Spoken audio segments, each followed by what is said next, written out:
අපේ කණ්ඩායමේ දේශපාලන මුණුවරක් නැහැ. දේශපාලන විවිධ දේශපාලන මතිපතාන්තර දරන අය අපේ කණ්ඩායමේ ඉන්නවා. නමුත් අහවල් පක්ෂ කණ්ඩායමක් කියලා අපේ කණ්ඩායම නම් කරන්න බෑ.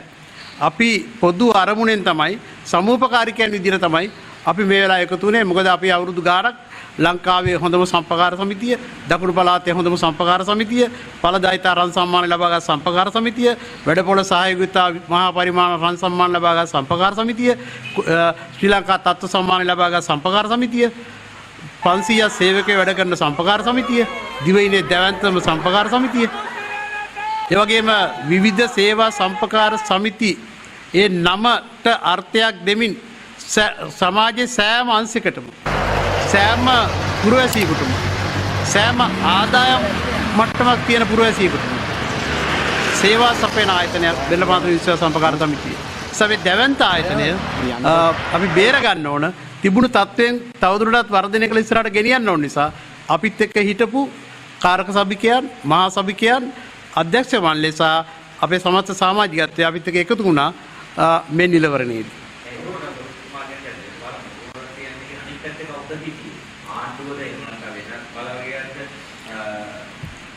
විශේෂයෙන්ම රජයට සම්බන්ධ කණ්ඩායමක් තමයි සෑම ප්‍රාදේශිකයකටම මේ නිලවරණය සඳහා කාරක සභිකයන් නාම යෝජනා ඉදිරිපත් කළ තිබුණේ.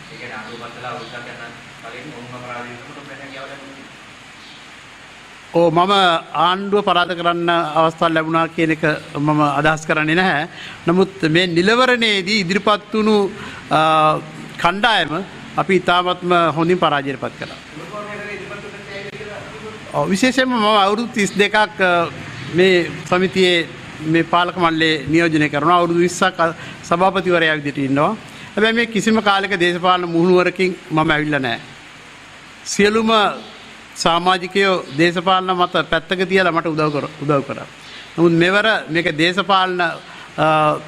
දේශපාලන පොරපිටියක් බවට පත් වුණා. ඒක යම් කාරණයක්. ඒ වගේම සම්පකාර සමිතියේ ඉන්නවා ඉතාමත්ම දක්ෂ දෙවෙනි පෙළක් අපි. ඉදිරි වැඩපිළිවෙල දැනට අපි හිටපු අධ්‍යක්ෂ මණ්ඩලයේ සමාජික මහත්වරු 6 දෙනෙක් දැනට මෙවර කාර්යසභාව නියෝජනය කරනවා. ගරු උපසභාපතිතුමත් එක්ක ඒ කණ්ඩායම අපි එකතු වෙලා අපි ඉදිරියේදී නැවත සමුකිරණ ආයතනයේ සම්පකාර සමිතියේ පාලන බලය අරගෙන සමිතිය තිබුණු තත්ත්වයට නැවත ගේන්න. තිබුණු තත්ත්වයට නැවත ගෙනම වගකීමෙන් කියනවා මේ මාස 6 ඇතුළත සමිතිය යම් පසුබෑමකට පත් වෙලා තියෙනවා. සේවකයන් දැඩි පීඩනයට පත් වෙලා තියෙනවා. සේවකයන් සේවය හැර ගිහිල්ලා තියෙනවා. සේවකයන් යම් තනතුරු වලින් ඉවත් කරලා තියෙනවා. බෙල්ලපාත්‍ර විද්‍යා සම්පකාර සමිතිය මේ ආර්ථිකෙත් එක්ක ගැට ගැහිලා විවෘත ආර්ථිකෙත් එක්ක තරඟකාරීව බොහොම ඉස්සරහට යන සම්පකාර සමිතියක්. මේක සේවක මණ්ඩලයේ ඇඟේ තිබුණු සම්පකාර සමිතියක්. මේ ආයතනය මෙතනට ගෙනා මේ 500 කන සේවකයෙකුගේ දහඩිය මහන්සිය සහ අපේ නායකත්වයේ. නමුත් දැන් ඒවා මම හිතන්නේ දැඩි කලකිරීමට පත් වුණු සේවක පිරිසක් ඉන්නේ. දැඩි පීඩනයට පත් වුණු සේවක පිරිසක් ඉන්නේ.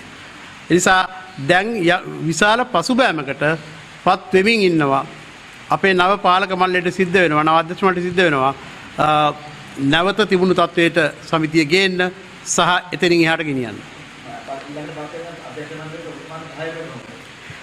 ඊළඟට පත් වෙන අධ්‍යක්ෂ මණ්ඩලයට සම්පූර්ණ සහයෝගය ලබා දෙමින් ඔවුන් එක්ක ඉන්නවා.